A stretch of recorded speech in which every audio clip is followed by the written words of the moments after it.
What's up, YouTube? You know what time it is. It's MightyFan time. And I apologize. I know I missed a week last week with my weekly series, throwing all my, throwing up a vid a week for all my, it's hot in here. I'm just going to turn this fan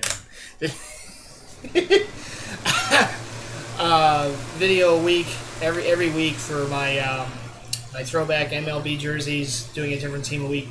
And since I missed, I can't speak right either. Since I missed a week, I'm going to get right to it with two teams this week. I'm going to show the team I would have showed last week, the Baltimore Orioles, and the team I would have shown this week anyhow, the Milwaukee Brewers. So without further ado, let's get right into it because it's hot, and I got to get under a fan or do something because you know it's late August and it's like summer saying I'm still here.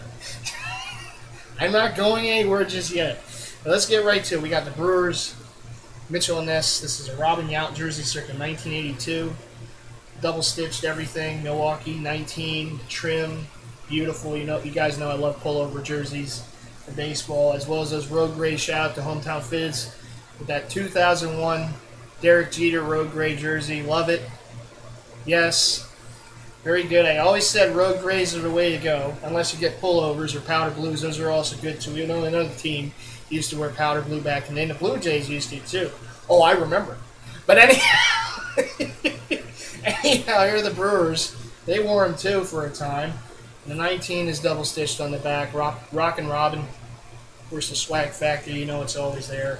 There it is. Boy Scout hat right there. I call it the Boy Scout hat because it looks like one.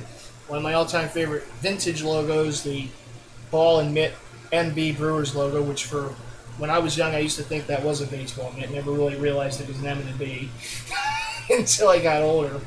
But, yeah, really nice hat and jersey. That's a vintage Cooperstown Collection New Era hat. And now let's get right to the Orioles. I have a few more jerseys for the Orioles than I have for the Brewers. And jersey number 1 is a Mitchell and Ness 1984 Eddie Murray. Home white Baltimore Orioles jersey. Love that font. I kind of wish they would go back to that font now because obviously they went to this hat now. This is actually a hat I've had for a number of years, but they went back to this and see it goes with this jersey. So I'm kind of hoping maybe next year they go to this. But at any rate, that's just me. But it's got the Orioles double stitches, the button down, 33 jock tag. You know it's there. Murray, no nameplate, just double-stitched. 33, double-stitched. Beautiful jersey. Love this jersey. This was a pickup of mine years ago at the Super Bowl sale at Mitchell and Ness. And this is the patch they wore, a commemorative patch, the start of that season. Don't know if they wore it all season or not, but I'm guessing they did because it's the 30th anniversary. And, of course, they were celebrating the World Series championship in 1983 when they beat, of course, my Phillies. We'll just forget about that. But yeah, the Orioles were a real good team back then, and Eddie Murray, of course, part of that team. Some guy named Ripken. He was a rookie that year. I think he did all right for himself. Speaking of him, yes, we got the Iron Man in the collection too, because this was one of the first jerseys I ever picked up at the at a Super Bowl sale. This is the first Super Bowl sale I ever went to. I picked up this. And I picked up my 93 Joe Carter jersey. So, yeah, these were the first. This was one of the first two I ever walked away from during a Super Bowl sale. And there's been many more since then. But this is the 2001 Cal Ripken. This is the original run made in Korea. I know they reissued this jersey, I think, a few years ago, but double-stitched Orioles, double-stitched 8. It's a triple patch jersey, and like it was for Hometown Fizz with his 2001 jersey, this one has the American flag on the back, commemoration of 9/11. The teams wore this after 9/11, obviously, when baseball started back up. And Ripken, no nameplate, double-stitched. 8 double-stitched is the triple patch jersey. Ugh. Triple patch jersey. It's got the standing Oriole bird right there. And the Orioles wore this towards the end of the season to commemorate Cal Ripken's career with the Orioles. And there it is. Iron Man logo. Thanks for the memories, basically. Right there.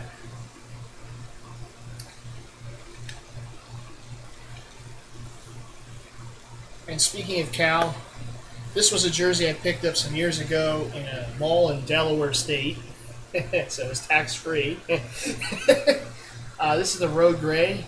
We all know how I love those Road Grays. So this is a Majestic Cooperstown jersey, but it's got the Orioles on the front double-stitched. It's more of that generic font that they used to put on their jerseys, but it's got Ripken 8 single-stitched on the back. And this is a... the other cool thing about this jersey is it's got kind of the stats on the sleeve, and it's a limited edition too, this jersey. So there you see the stats. There, this is jersey 67 of 245. So I thought it would be a pretty cool addition to the collection. My battery's running out, so I got to plug this back in. Save the computer there. All right, there we go. Didn't realize I didn't have it plugged in. Good thing I got the little warning there. Technology, right? But at any rate, that's the Orioles collection. And the swag factor, you already saw one hat. And here's the other. This is the current on-field fitted New Era.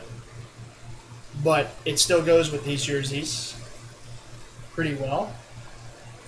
So there you go. And yeah, so anyhow, those are the teams of the week. And again, I'm prepared. Since I missed a week, I figured I would show 2 teams this week. And before I say goodbye for this video, I've got a couple of things I want to point out. First off, and I do have to bring this up, and again, I'm not hating or anything, so don't get me wrong or anything. I do think it's funny though, because I know that a few of the Dodger fans in our community here have said over time that they don't like the Yankees. They can't stand them because the Yankees spend so much money. Well, here, the Dodgers are starting to spend a little coin too, aren't they? Didn't think I noticed that, did you? See, MightyFan notices everything. So I think it's time. I think it's time for you guys to bury the hatchet and just embrace the NY. I think it's time that, you know, because you know that LA is starting to look like an NY now. And, you know, I have been noticing that the Dodgers have been spending some money. Yeah, like a certain team that we all know does. Yeah, we're doing all right. Now, yes, the Dodgers have done it in trade and all, but hey, they still have to pay those contracts, right? Yeah. It costs a little money, doesn't it? All I'm saying. Anyhow, hey, I'm just having a little fun. You know, I have to, because it's me. But anyhow, we all know what team I'm a fan of before anything else, so yeah. So it hasn't gone too well this year, but there's always next season. Yeah, but anyhow, and there's still a slight chance that they can still make the wild card, as slight as it can be, but there's still a chance. They're still not mathematically eliminated. Remember that. There's 2 wild cards this year. But yeah, anyhow, it hasn't been fun this season, so I have to enjoy other things. But anyhow, this is one of my favorite shirts, actually. It has the history of the jersey back here. See, even when I'm not wearing a jersey, I'm wearing a jersey. So anyhow, I have a few pickups also. So we're gonna get right to that, because you know me, it's not just about the jerseys. Oh no, it's about the hats too. Whenever I can get a hat to go with jerseys, I'm always happy. I do a little MightyFan, and I get a little happy that I was able to find, because it's not always the easiest around here to find certain teams hats for, you know. So when I was at the Mitchell & Ness store a few years ago, I was scouting things out for the Black Friday sale. I was. Oh, see, that's how MightyFan does it. See, this doesn't just come naturally. All this, you have to do the research. You have to know, and then you just have to go and see what you see. But I did the recon mission. Okay, I went in there. I was looking around. I looked at the material. I felt some things, and I wanted to make sure that I knew about the jerseys before I go ahead and try to get them on Black Friday. Oh, I was looking at that Ray Allen Bucks jersey. I was looking at that Raptors jersey too, Vince Carter. So those are Yeah, MightyFan's got his eyes on those. So hopefully, hopefully come Black Friday, because Mitchell & Ness has to put them up at the $300 range. Mitchell, shame on you. But hopefully Black Friday, when they're affordable for me, I can go and pick them up and add them to the collection. Because I don't want them to end up like the big five all-time grails of mine, where they just kept slipping out of my fingers time after. I learned from Dion. See, I learned from that one. I don't want to experience that again. So you best believe next time I have a chance at jerseys that I'm looking for, they're going to be coming in MightyFan's collection. I'm never going through that again with any jersey. And now all the big five are in the fold. I never want to go through that again. Of course, I say that, it probably will. But I want to try to avoid it as best as I can. So I went there. See, I know. I should have filmed it too. See? This is what MightyFan does. It's not just about going there for the sales. You have to know. You have to do the research. I tell people it's important. You have to do the research. You have to know. So I was in there looking around, looking at jerseys, trying stuff on, doing my thing in there. And so I got some ideas now for Black Friday. I'm prepared. They can't fool me. They can't get in the way. Now I know where everything is. So I'll walk in there and I'll walk past the people that don't know where anything is. I'm just going to go right there and I'm going to grab them. Then I'm going to do the MightyFan as I walk by them.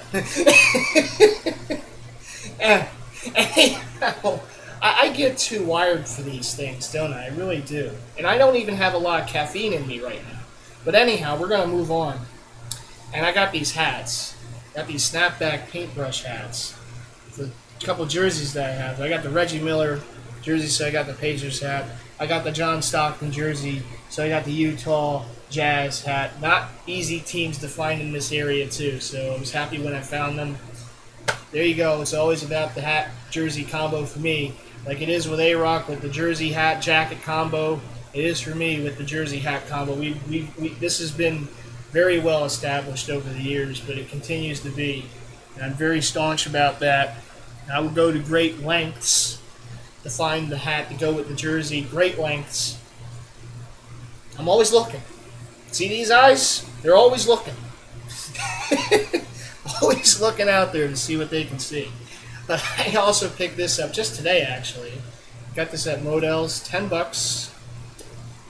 It's, well, kind of brand new. It's been around for a few months, but it's the draft day hat for the NBA this year. Of course, you got the Sixers represented. Shout out to Throwback King, because, he and I, we hold it down for the Sixers. All these other members are Laker fans and Celtic fans and Heat fans and whatever else, but no, we're Sixer fans. But yeah, I figured that would go with some jerseys too. It's got the snapback. It's a Adidas brand new hat from this year's draft. Kind of has a vintage look to it, which is what I really like about it. Kind of, has that vintage look. The Sixers on the front, the logo on the back. So glad they went back to that logo. It's just awesome. Love the red, white, and blue. So there you go. Sixers, of course, I haven't really made mention of this since they made the big trade, but they do have Andrew Bynum now. They finally have a big man. Okay, well, a possible dominant big man for the first time since Moses. And 10 Commandments one, too.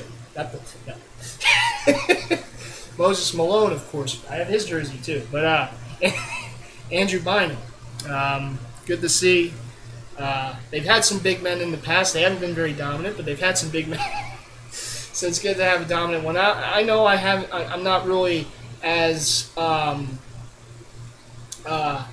known with Andrew Bynum as the Laker fans in our Jersey Headz community are, but I hope that he can come here and be a dominant force down the middle in the paint, and they can run some plays for him. It's been so long since they've had a dominant big man, so I'm really hoping it works out. I really am hoping that Andrew Bynum pans out for the Sixers, and that Doug Collins can, instill to him what he has with the rest of the, players he has over the years, and get the most out of the guy, because when he wants to be, he can be one of the most dominant centers in the league.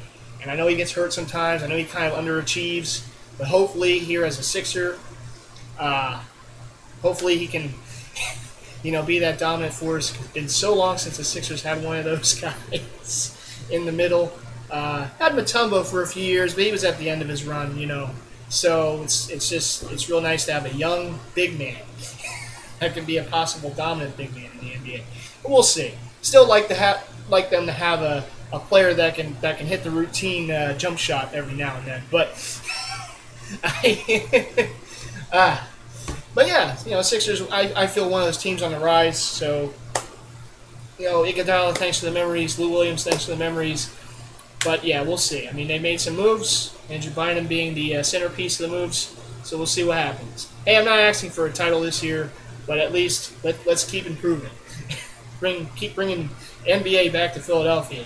You know, those Lakers and Celtics fans, they can't have all the fun, and the Heat fans, they can't have all the fun.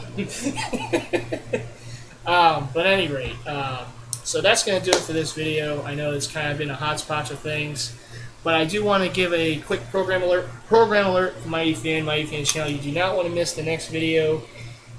Not that you ever want to miss any video from me, because I'm so entertaining, but the next video for sure, because the next video is a very special video, because I do now have the big 5 all-time grails of mine in the fold. They're in the collection. I never have to worry about them again. I never will worry about them again, because they're never leaving me. They're going to be with me always. So no one ever asks me to trade or sell them to you, because it will always be no. But yes, the big 5 all-time grails are now in my collection, concluded with the 1993 Sterling Sharp Packers Mitchell and Ness jersey. It's in the fold now with the other 4. And the next video, I'm going to show that jersey, and I'm going to rehash all the 5, so you're going to see them all together in the fold in MightyFan's collection where they should be, because they've been elusive for 7 to 8 years for me, and now they're finally here, and it feels so right. It feels so, it's meant to be. So anyhow, I will be showing them all in the next video, starting with that Sterling Sharp Packers jersey by Mitchell and Ness, and then the other 4 after that. So you do not want to miss that video. Very special edition in the MightyFan channel. So yes, keep your eyes peeled. I should have that video later in the week, so be on the lookout for that. So until that video, this is MightyFan saying peace. Shout out as always to all my subscribers. Thank you all so much for hitting that sub button to me. Keep doing so, and to all my other Jersey Heads as well. All my Jersey Heads, big shouts to you too. All my family, friends, DeviantArt members, everyone else that I'm forgetting, big shouts to all of you. And until that special next video, big 5 grails. They're in the fold. They're in the fold. Yes. This is MightyFan saying peace. I'll see you in that next video. Bye.